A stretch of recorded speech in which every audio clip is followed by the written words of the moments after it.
Coba lupakan sejenak semua lukisan klasik bernuansa Renaissance yang mungkin sering Anda lihat di dinding gereja atau buku pelajaran sekolah. Anda tahu kan gambar yang saya maksud? Oh, yang pemuda duduk tenang di bengkel kayu yang sangat bersih itu? Nah, iya persis. Yang sinar mataharinya keemasan menyinari wajahnya, terus ada suara ketukan palu yang lembut, dan kehidupan pedesaannya kelihatan damai banget. Kayak sangat pastoral, romantis banget. Iya, dan itu sama sekali nggak akurat sih. Apalagi kalau kita melihat bukti-bukti historis dan arkeologis terbaru. Itu sebenarnya cuma narasi menenangkan yang sudah tertanam selama berabad-abad. Betul. Seolah-olah dia itu hidup dalam semacam gelombung suci yang terisolasi dari kerasnya dunia nyata ya kan? Tepat sekali, karena kenyataannya jauh lebih berdebu dari itu. Habiskan dalam keheningan yang syahdu. Melainkan di tengah debu kapur yang mencekik, suara pahatan batu yang memekatkan telinga, dan keringat para buruh kasar di sebuah proyek konstruksi raksasa. Di sebuah kota metropolitan Romawi, tidak kurang. Iya, bayangkan sosok pemuda dengan otot yang ditempa oleh kerja keras memikul balok batu kapur. Bukan cuma sekedar menyerut meja kayu yang estetik. Mengubah gambaran visual itu secara otomatis akan mengubah, maksud saya itu benar-benar mengubah seluruh pemahaman kita tentang bagaimana karakternya dibentuk. Pasti. Bahasa yang dia gunakan, dan pada akhirnya pesan revolusioner yang dia bawa. Dan persis itulah yang akan kita lakukan hari ini. Selamat datang kembali di penelusuran mendalam kita. Jika Anda sedang menyetir atau memasak, atau sekedar bersantai sambil mencari satu wawasan baru yang akan mengubah cara Anda melihat sejarah, Anda berada di tempat yang tepat. Kita punya banyak materi bagus hari ini. Sangat padat. Di atas meja kita hari ini ada tumpukan sumber yang luar biasa. Mulai dari laporan ekskavasi arkeologi modern di Galilea, terus ada rekonstruksi historis abad pertama, sampai bedah teologis dari kitab Yesaya. Sebuah kombinasi yang sangat menarik. Sangat. Misi kita hari ini adalah menyingkap bagaimana benturan geografis, ekonomi, dan budaya dari sebuah kota bernama Seporis Iya, Seporis. membentuk masa muda Yesus, pekerjaan fisiknya, dan visi kerajaan Allah yang dia tawarkan. Jadi, saya ingin langsung masuk ke intinya saja. Bisakah kita memetakan sejenak apa yang sebenarnya terjadi di Galilea pada awal abad pertama? Boleh.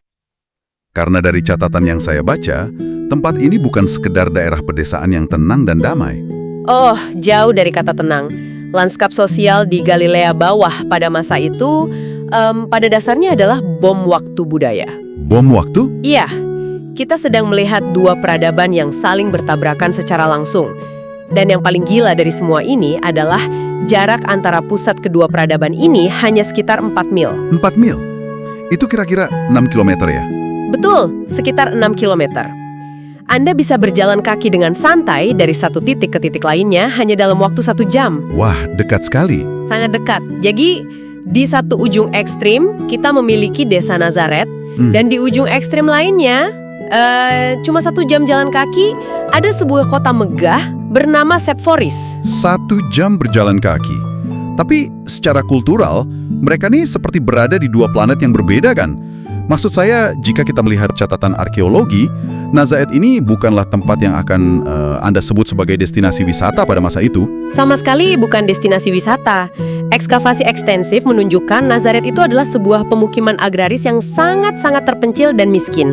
Sekecil apa kira-kira? Ukurannya mungkin hanya sekitar 4 hektar. Populasinya diperkirakan hanya berkisar antara 400 hingga maksimal 1.000 jiwa lah. Astaga, cuma seperti satu rukun tetangga di zaman sekarang ya? Kurang lebih begitu. Coba bayangkan sekitar 50 rumah tangga yang semuanya saling berkerabat. Tetapi karakteristik yang paling menonjol dari Nazaret ini bukanlah kemiskinannya. Lalu apa?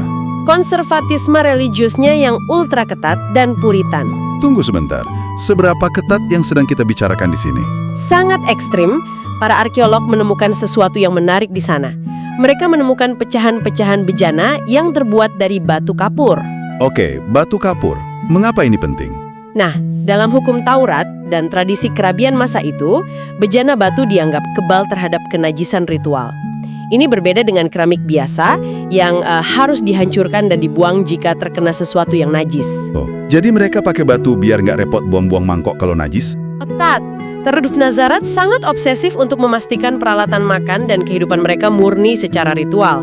Lebih jauh lagi, survei pertanian menunjukkan bahwa tanah di sekitar Nazaret itu menolak penggunaan pupuk dari kotoran manusia. Padahal, itu kan metode standar untuk pertanian pada masa itu, bukan? Saya ingat pernah baca kalau petani Romawi itu sangat mengandalkan pupuk kotoran manusia untuk menyuburkan tanah mereka. Betul sekali. Tetapi orang-orang Nazaret memboikotnya karena mereka menganggap hal itu akan menajiskan tanah suci yang diberikan Tuhan kepada mereka. Wow, mereka benar-benar hardcore ya? Sangat. Mereka juga sangat anti-Romawi. Ada penemuan jaringan terowongan rahasia di bawah rumah-rumah desa yang... Tunggu, terowongan rahasia? Iya, sengaja digali di bawah rumah untuk bersembunyi dari patroli tentara Romawi. Oke, jadi mari kita visualisasikan ini untuk Anda yang sedang mendengarkan. Nazaret ini ibarat benteng pertahanan spiritual, sangat tertutup, fanatik, dan sangat membenci segala sesuatu yang berbau asing atau Romawi. Sebuah desa isolasionis. Nah, tapi kemudian hanya 1 jam berjalan kaki menyeberangi bukit dari sana, ada Seporis. Mari kita pakai analogi modern. Silahkan. Bayangkan, Anda adalah seorang pemuda yang dibesarkan di sebuah desa pedalaman terpencil, sangat religius, tradisional, dan secara aktif memboikot produk asing. Namun setiap hari, Anda harus ngelaju commute, pergi bekerja ke sebuah kota metropolitan sekuler yang sangat modern, penuh teater mewah, dan dikendalikan oleh pemerintah yang menjajah desa Anda. Seperti itukah kontrasnya? Analogi yang sangat akurat. Seporis ini, dia punya sejarah berdarah sebenarnya. Kota itu sempat dihancurkan hingga rata dengan tanah oleh Romawi pada tahun 4 sebelum Masehi. Kenapa dihancurkan? Karena ada pemberontakan Yahudi di sana. Penduduknya banyak yang dijual sebagai budak. Tetapi kemudian, penguasa boneka Romawi, yaitu Herodes Antipas, memutuskan untuk membangunnya kembali secara masif. Jadi semacam proyek pembangunan kota raksasa. Benar, Antipas menjadikan kota itu sebagai ibu kota barunya. Dia bahkan dengan bangga menjulukinya sebagai ornamen seluruh Galilea. Seporis dirancang menjadi kota kosmopolitan yang sangat dipengaruhi oleh budaya Helenistik Romawi. Perpaduan antara estetika Yunani dan kekuatan pragmatis Romawi gitu ya. Pasti ada jalanan berkolom, villa-villa mewah, dan semacamnya. Ada jalan beraspal batu dengan pilar-pilar marmer yang besar. Teater besar yang bisa menampung ribuan orang, dan villa-villa milik kaum elit dengan mosaik lantai yang luar biasa mewah. Mosaik. Iya, salah satu mosaik yang ditemukan di sana bahkan sangat indah. Sampai-sampai arkeolog modern menjulukinya Mona Lisa dari Galilea. Wow. Kota ini adalah pusat pragmatisme, asimilasi budaya, dan hierarki kelas sosial yang sangat kaku. Oke, ini mengubah segalanya. Karena Yesus hidup persis di tengah ketegangan budaya yang sangat tajam ini. Dan ini membawa saya pada satu poin di catatan sumber kita yang sejujurnya bikin saya sangat terkejut. Soal pekerjaannya? Iya, pekerjaannya. Selama ribuan tahun kita selalu menyebut dia dan ayahnya, Yusuf, sebagai tukang kayu. Bahkan dalam hampir semua terjemahan Alkitab pun tertulis begitu. Tapi Anda mengatakan bahwa ini mungkin sebuah kesalahpahaman. Ya, kesalahpahaman yang berakar dari satu kata Yunani. Kata itu adalah tekton. Selama berabad-abad, budaya barat menerjemahkan tekton sebagai pembuat perabotan kayu. Seperti seseorang yang membuat kursi, meja, kayu, atau kuk untuk sapi peliharaan gitu. Betul. Tetapi, jika kita mengamati konteks geografis dan ekonomi Galilea pada abad pertama, terjemahan itu sangat kurang tepat. Tunggu sebentar. Mengapa geografi bisa mengubah definisi dari sebuah profesi kuno? Karena ini soal material apa yang tersedia di wilayah tersebut. Galilea pada masa itu sangat kekurangan pohon-pohon besar yang cocok untuk dijadikan bahan konstruksi struktural kayu yang masif. Oh, jadi kayunya langka? Sangat langka. Sebaliknya, wilayah itu berdiri di atas lapisan batu kapur yang luar biasa berlimpah. Jadi, dalam konteks budaya dan geografis tersebut, kata tekton jauh lebih tepat diterjemahkan sebagai perajin terampil, ahli bangunan, kontraktor, atau secara spesifik, tukang batu atau stonemason. Jadi, alih-alih duduk dengan santai menyerut kayu di bengkel yang teduh di Nazaret, Yusuf dan Yesus kemungkinan besar bekerja memotong, memahat, dan menyusun balok-balok batu kapur raksasa. Secara historis dan logis itu sangat masuk akal. Desa Nazaret itu kan terlalu miskin dan terlalu kecil untuk memberikan pekerjaan tetap bagi seorang tekton. Iya juga ya, Anda tidak bisa menafkahi keluarga cuma dengan memperbaiki atap atau bikin alat pertanian untuk 50 rumah tangga miskin. Apalagi mereka pakai bejana batu. Nah, itu dia. Sementara itu, tepat di balik bukit, proyek konstruksi raksasa Herodes Antipas di Seforis sedang berjalan. Proyek itu membutuhkan tenaga kerja kasar yang masif. Jadi mereka ngelaju. Sangat logis jika mereka berjalan kaki setiap hari menempuh jarak 6 km ke Seforis sebagai buruh konstruksi harian. Dan coba pikirkan dampak fisik dari pekerjaan itu. Mengangkat balok batu besar, memahat di tambang kapur di bawah terik matahari timur tengah.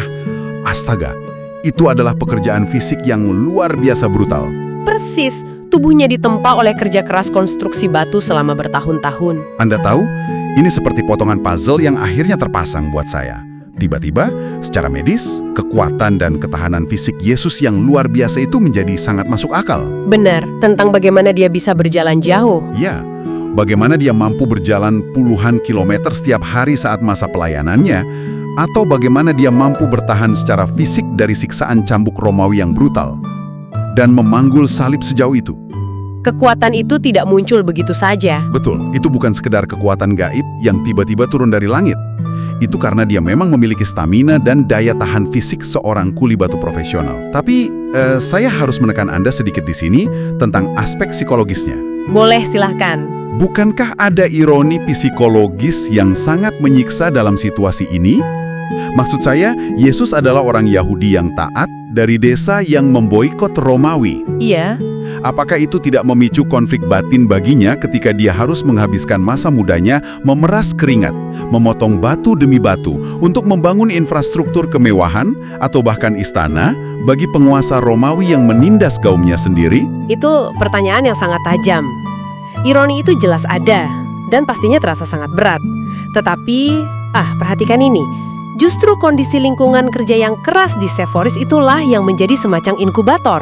Inkubator untuk apa? Persiapan esensial bagi pelayanannya kelak. Dia tidak tumbuh dalam gelembung religius yang naif di desanya. Karena dia bekerja di Seforis, dia melihat langsung keringat kaum buruh, ketidakadilan ekonomi kelas pekerja, dan pragmatisme munafik kaum elit agama yang asyik bergaul dengan penguasa Romawi. Dia juga terekspos pada multilingualisme. Multilingualisme? Maksud Anda, dia fasih menggunakan bahasa lain selain bahasa ibunya? Iya, tentu saja.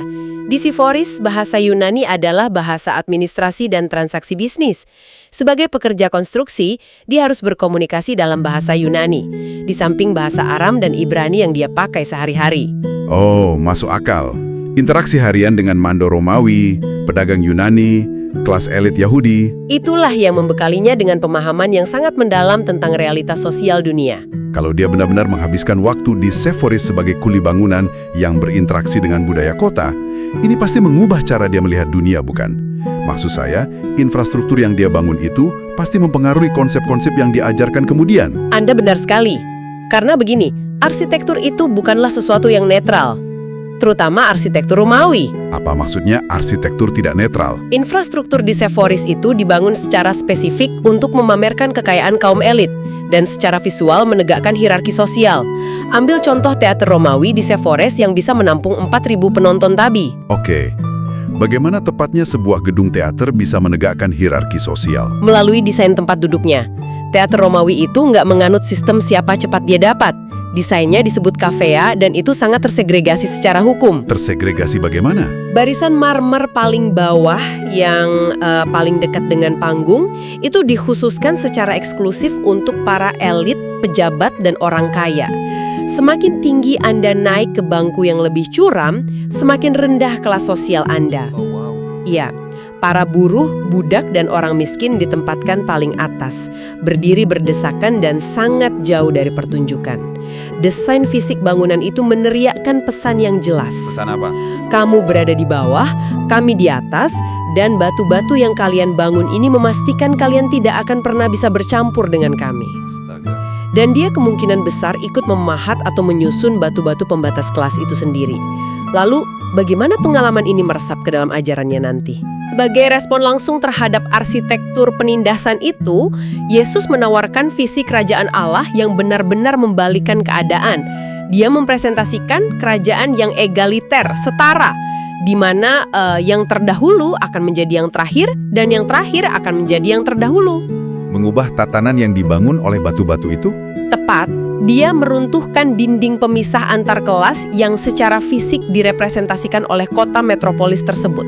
Dia secara aktif menolak nilai-nilai fasad atau sekedar tampilan luar yang sangat diagungkan oleh kota Helenistik Romawi itu. Tampilan luar ya? Saya jadi teringat satu istilah spesifik yang sering dia gunakan untuk mengkritik orang. Kata munafik. Nah, itu poin yang sangat bagus. Di teater Sepohris, para aktor itu menggunakan topeng besar saat tampil di panggung untuk memerankan karakter yang berbeda-beda. Tahukah Anda apa kata Yunani untuk aktor bertopeng di atas panggung? Jangan bilang kalau katanya adalah Hippokrites. Ya, betul. Hippokrites ketika Yesus turun dari Bukit Galilea dan mengecam para pemimpin agama dengan berkata, "Hai orang-orang munafik." Wow, dia tidak sekedar menggunakan makian rohani ya? Bukan, dia sedang menggunakan istilah slang atau bahasa gaul dari budaya urban kota besar. Jadi dia pada dasarnya sedang berkata, kalian ini cuma aktor teater yang memakai topeng kesalehan, padahal aslinya kosong dan palsu. Tepat sekali. Itu sangat brilian. Ini berarti perumpamaan-perumpamaannya itu bukanlah sekedar teori teologis yang abstrak dari ruang hampa, melainkan observasi tajam dari seorang buruh kerah biru yang turun langsung ke lapangan. Sangat praktis dan membumi. Ini juga menjelaskan mengapa perumpamaannya tentang fondasi bangunan itu sangat akurat secara teknis. Dia kan tidak hanya berkata, bangunlah rumah yang kuat. Dalam Injil Lukas, dia secara spesifik mengatakan bahwa seseorang harus menggali dalam-dalam, menembus lapisan tanah berpasir, hingga menghantam batuan dasar solid. Yang dalam bahasa Yunani disebut Petra. Iya, Petra. Menghantam Petra itu untuk meletakkan fondasi. Dia tahu persis bahayanya membangun fondasi yang dangkal, karena dia sendiri yang menggali tanah dan batu itu. Betul. Dia mengambil elemen-elemen dari budaya penjajah dan praktik awal dari kapitalisme kuno yang dia bangun dengan kedua tangannya sendiri, lalu membalikkan semua itu menjadi bahasa untuk menjelaskan kerajaan Allah. Oke, ini membawa saya pada sebuah pertanyaan krusial dari catatan kita. Jika pengalaman di Sepohris yang kosmopolitan ini sangat krusial dalam membentuk pandangan sosialnya, lalu mengapa dia harus berasal dari Nazaret? Maksudnya? Maksud saya, mengapa narasi historisnya tidak sekalian saja mengatakan bahwa dia adalah penduduk Sepohris? Kan lebih bergengsi. Bukankah itu terdengar kontradiktif? Nah, disitulah letak jeniusnya. Dan ini bukan sekedar kebetulan geografis semata. Jika kita beralih ke analisis sumber teologis kita, ada sebuah konsep yang disebut teologi tipologis. Bisa Anda jelaskan sedikit untuk saya dan pendengar? Apakah teologi tipologis ini semacam kode rahasia kuno yang sengaja dirancang penulis untuk merujuk pada identitasnya? Sederhananya sih ya, ini adalah cara penulis kuno menunjukkan bagaimana sebuah peristiwa atau simbol di masa lalu menjadi bayangan atau tipe dari sesuatu yang akan digenapi di masa depan. Mari kita mundur ke kitab Nabi Yesaya pasal 11 ayat 1. Oke, Nabi Yesaya. Di sana ada sebuah nubuatan mesianik dari berabad-abad sebelumnya yang berbunyi begini.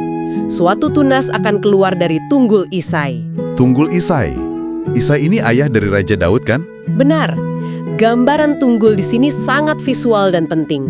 Ini melambangkan bahwa dinasti kerajaan Daud itu seolah-olah sudah ditebang habis oleh kerajaan asing. Pohonnya sudah mati, kekuasaannya hilang, miskin, dan sepertinya tanpa masa depan. Kayak sisa tebangan pohon di tengah hutan yang kering kerontang gitu ya. Udah mati. Tepat. Tetapi nubuatan itu mengatakan bahwa dari akar yang tersembunyi jauh di bawah tanah yang mati itu akan muncul sebuah kehidupan baru. Sebuah tunas hijau yang kecil. Dan tahukah Anda apa kata Ibrani untuk tunas atau cabang ini? Biar saya cek catatan kita. Apakah katanya? Netzer. Ya, netzer. Dan akar kata konsonan NZR inilah yang dipercaya luas membentuk nama etimologis dari kota Nazaret. Wah, tunggu dulu. Jadi ketika Injil Matius mengatakan bahwa Yesus tinggal di Nazaret supaya genaplah firman nabi-nabi bahwa ia akan disebut orang Nazaret, ini adalah sebuah teologi tipologis tingkat tinggi. Menyebutnya orang Nazaret atau Nazoraios pada dasarnya adalah permainan kata yang berarti menyebutnya manusia tunas atau sang netzer. Astaga, saya merinding. Jadi identitas mesianiknya itu tertanam secara harfiah dalam kode pos desa tempat tinggalnya. Betul sekali. Semuanya terhubung. Tetapi, bukankah ada sisi gelap dari hal ini? Tadi kan kita bahas betapa terpencil dan fanatiknya desa Nazaret ini. Menjadi warga Nazaret pada abad pertama pastinya bukanlah sebuah kebanggaan, kan? Oh, jauh dari kata bangga.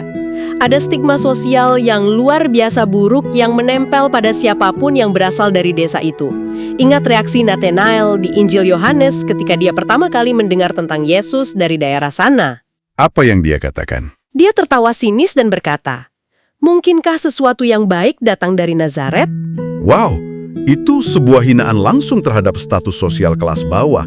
Kayak merendahkan banget ya. Dan itulah inti teologisnya. Ada nubuatan lain di Yesaya 53 yang menyatakan bahwa Sang Mesias ini akan dihinakan, diremehkan, dan ditolak oleh manusia. Dengan menetapkan Nazaret sebagai tempat asalnya, Allah secara sengaja memastikan bahwa Yesus menyandang identitas sosial yang paling rendah. Supaya dia benar-benar menggenapi nubuatan itu. Iya, dia bukan seorang pangeran dari ibu kota Yerusalem.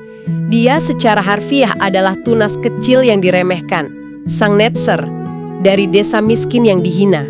Jika kita menghubungkan semua benang merah ini, saya menyadari sebuah ironi yang benar-benar epik. Pada akhir kehidupannya, saat dia disalibkan, musuh-musuhnya, dan bahkan gubernur Romawi Pontius Pilatus yang menuliskan papan nama di atas kayu salib itu, mereka mengejeknya dengan tulisan, Yesus orang Nazaret, yang dalam bahasa Ibrani ditulis, Yeshua HaNotzri. Tepat, Yeshua HaNotzri. Mereka bermaksud menjadikan gelar itu sebagai ejekan terakhir. Semacam, lihatlah pria malang ini, si raja bodoh dari desa miskin antah berantah. Menghina asalnya. Ya, tetapi tanpa mereka sadari sama sekali, dengan memanggilnya HaNazri, mereka justru sedang meneriakkan dan memproklamasikan gelar mesianiknya ke seluruh dunia. Mereka pada hakikatnya sedang mendeklarasikan, inilah dia, Sang Netzer, sang tunas dari tunggul Isai yang telah dijanjikan Nabi Yesaya. Itu adalah salah satu bentuk kedaulatan ilahi yang paling puitis dalam sejarah. Memutarbalikan ejekan paling kejam dari kekaisaran manusia dan mengubahnya menjadi proklamasi kebenaran universal. Sangat mendalam. Tetapi, nubuatan Yesaya 11 tadi kan tidak berhenti hanya pada penyebutan sang tunas, bukan? Ayat selanjutnya menjabarkan bagaimana tunas ini akan diperlengkapi secara spiritual, yang membawa kita pada konsep 7 roh Allah. Benar, ini bagian yang sangat praktis. Nah, pertanyaan saya, bagaimana teologi yang sangat melangit ini bisa diterapkan secara praktis oleh seorang pemuda biasa yang bekerja keras menahan debu di Galilea setiap hari? Yesaya 11 ayat 2 menyebutkan bahwa roh Tuhan akan diam di atasnya, yang kemudian memanifestasikan diri dalam roh hikmat, pengertian, nasihat, keperkasaan, pengenalan, dan takut akan Tuhan. 7 roh Allah. Iya, bagi Yesus muda, ketujuh karunia roh ini bukan sekadar atribut teologis yang pasif untuk dihafal di tempat ibadah. Ini adalah perangkat bertahan hidup, perlengkapan mental yang membimbing pikirannya saat berhadapan dengan kompleksitas hidup di kota kosmopolitan seperti Seporis. Saya bisa membayangkan tekanannya. Coba Anda bayangkan, Anda adalah pemuda dari keluarga miskin yang taat hukum Taurat. Setiap hari Anda bekerja menahan lapar dan lelah di Seporis, sebuah kota metropolitan yang penuh dengan teater pagan, korupsi elit agama yang asik berbisnis dengan elit Romawi, dan ambisi kekuasaan yang brutal. Godaannya pasti luar biasa hebat. Pasti. Untuk menjadi sinis, ikut-ikutan korup, berkompromi dengan sistem jahat itu. Atau, sebaliknya, meledak dalam kemarahan dan ikut pemberontakan berdarah seperti yang dilakukan banyak kelompok radikal Galilea saat itu. Tepat sekali. Lingkungan modern Seporis yang sekuler menuntut ketejaman spiritual yang mutlak. Dan disinilah 7 roh Allah itu beroperasi penuh dalam kesehariannya. Teks Yesaya secara eksplisit menyebutkan bahwa roh itu akan memberinya kemampuan, pemahaman yang cepat, atau quick spiritual understanding. Pemahaman yang cepat, seperti membaca situasi dengan instan. Betul, dia dilatih untuk melihat menembus ilusi. Bisa Anda berikan contoh praktis dari pemahaman yang cepat ini saat dia sudah memulai pelayanannya? Tentu, ini berarti dia tidak menghakimi suatu situasi rumit hanya berdasarkan apa yang dilihat mata secara lahiriah atau sekedar terbawa emosi dari rumor yang didengar telinga. Ambil contoh insiden terkenal ketika kerumunan massa membawa seorang wanita yang tertangkap basah berbuat zina. Oh, itu situasi yang sangat tegang. Sangat. Secara visual dan audio situasinya provokatif. Ada kerumunan yang berteriak marah, batu-batu sudah di tangan mereka untuk menghukum, dan secara hukum Taurat murni, argumen mereka tampak benar. Tekanannya pasti luar biasa untuk sekedar mengikuti kehendak massa dan cari aman, kan? Tetapi Yesus tidak bereaksi terhadap kebisingan audio atau provokasi visual itu. Dia menggunakan roh hikmat dan nasihat. Dia membaca situasi di belakang layar. Membaca kemunafikan para penuduhnya. Betul, dan dengan tenang dia membalikkan keadaan tanpa melanggar hukum ilahi. Nah, kemampuan bermanuver ini tidak muncul tiba-tiba dari langit. Ini diasah dari pengalamannya selama bertahun-tahun menavigasi manuver manusia serakah di jalanan sibuk Seporis. Anda tahu, ini membuat saya berpikir, untuk Anda yang mendengarkan penelusuran mendalam kita ini, apa makna dari semua kepingin sejarah ini bagi Anda hari ini? Jika kita menarik realitas abad pertama ini ke kehidupan modern kita yang serba cepat ini, ada pelajaran yang sangat-sangat relevan. Bagaimana itu? Bayangkan kalau Anda bekerja di lingkungan korporat masa kini, yang mungkin kejam, penuh dengan politik kantor, atau di industri yang terus-menerus menuntut Anda untuk mengkompromikan etika Anda demi keuntungan. Itu situasi yang sangat umum saat ini. Iya kan? Ketujuh karunia roh ini. Hikmat, pengertian, keperkasaan, mental, sejatinya bertindak sebagai kompas spiritual yang mutlak diperlukan, bukan hanya bagi Yesus saat itu, tetapi juga bagi Anda saat ini di tempat kerja Anda. Itu adalah aplikasi yang sangat kuat. Teladan historis Yesus menunjukkan bahwa berada secara fisik di tengah lingkungan yang sekuler, metropolitan, atau bahkan di dalam sistem yang korup, itu tidak berarti kita harus kehilangan esensi spiritual kita. Tidak harus lari ke gunung untuk jadi suci. Justru sebaliknya, etos kerjanya memotong balok batu raksasa di Seporis membuktikan satu hal penting. Keseharian yang penuh peluh di tempat kerja sekuler adalah bentuk peribadatan itu sendiri. Work is worship. Pekerjaan adalah ibadah. Pekerjaan adalah ibadah. Dia tidak mempersiapkan misi kerajaan Allah dengan mengurung diri di biara yang sunyi, melainkan dengan membaur di tengah debu konstruksi dan keringat kaum buruh. Ini benar-benar menghancurkan cara berpikir tradisional kita selama ini, bukan? Kita kan sering sekali memisahkan secara kaku antara apa yang kita anggap rohani, seperti pergi ke gereja atau berdoa, dan apa yang kita anggap sekuler, seperti bekerja di kantor, pabrik, atau ngerjain proyek. Iya, dikotomi palsu. Tetapi, sejarah hidupnya menghancurkan dinding pemisah itu. 90% dari kehidupan Yesus di bumi tidak dihabiskan di atas mimbar pelayanan untuk berkhotbah. 90%. Wow! Iya. Dia tidak dikenal sebagai rabi atau pengkhotbah besar di sebagian besar hidupnya. Dia dikenal oleh tetangganya sebagai pekerja keras, seorang kerah biru.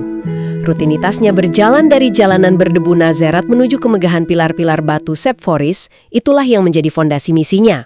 Lingkungan keras itu yang membentuk dia. Lingkungan yang memberinya bahasa yang membumi, metafora yang dipahami rakyat jelata, empati yang tulus terhadap penderitaan kelas pekerja, dan secara medis, ketahanan fisik yang pada akhirnya memampukan tubuhnya menghadapi siksaan kayu salib.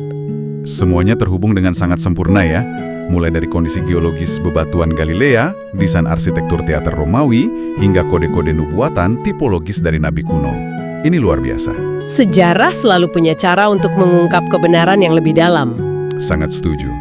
Dan ini membawa kita ke penghujung penelusuran mendalam kita hari ini. Tapi sebelum kita selesai, saya ingin meninggalkan Anda dengan satu bayangan pemikiran yang sangat provokatif untuk Anda renungan sendiri. Mari kita dengar. Coba bayangkan kembali balok-balok batu kapur raksasa yang menopang kemegahan kota Seporis pada masa itu. Ingatlah bahwa beberapa dari batu itu sangat mungkin pernah dipotong, dipahat, dan disusun dengan keringat dari tangannya sendiri. Batu-batu kekaisaran. Iya. Struktur fisik kota itu dibangun oleh Herodes untuk melenggengkan kekuasaan penjajah. Dan sejarah mencatat, kekaisaran Romawi yang sama yang memerintahkan pembangunan kota-kota megah itu, pada akhirnya menggunakan kekuatan hukum mereka untuk menyalibkannya dan memburu serta menindas para pengikutnya di abad-abad berikutnya. Sebuah tragedi kekuasaan. Tetapi, perhatikan ironinya. Sementara kota batu Seporis yang dibangun dengan sangat angkuh itu pada akhirnya runtuh, dihancurkan gempa bumi, berubah menjadi debu, dan hari ini sekedar menjadi runtuhan mati yang digali oleh para arkeolog. Hanya tinggal sejarah. Iya, sementara kota itu hancur, kerajaan Allah yang sifatnya tak terlihat, yang sama sekali tak terbuat dari batu, kerajaan yang dia bangun secara perlahan di dalam hati manusia-manusia miskin, kaum terpinggirkan, dan orang-orang buangan dari Seforis, justru menjadi satu-satunya struktur yang masih berdiri tegak dan menyebar ke seluruh dunia hingga hari ini. Bangunan fisik dan tirani kekaisaran hancur menjadi debu. Tetapi fondasi egaliter yang diletakkan di atas batu karang spiritual itu tetap bertahan melampaui waktu. Tepat sekali. Sebuah kerajaan yang dibangun tanpa alat pahat fisik, namun tak bisa dihancurkan. Untuk Anda semua, teruslah menggali kebenaran. Karena seperti yang kita pelajari hari ini, selalu ada narasi yang jauh lebih besar dan lebih kuat bersembunyi, tepat di bawah permukaan yang selama ini kita terima begitu saja. Saya undur diri, dan sampai jumpa di penelusuran mendalam kita berikutnya.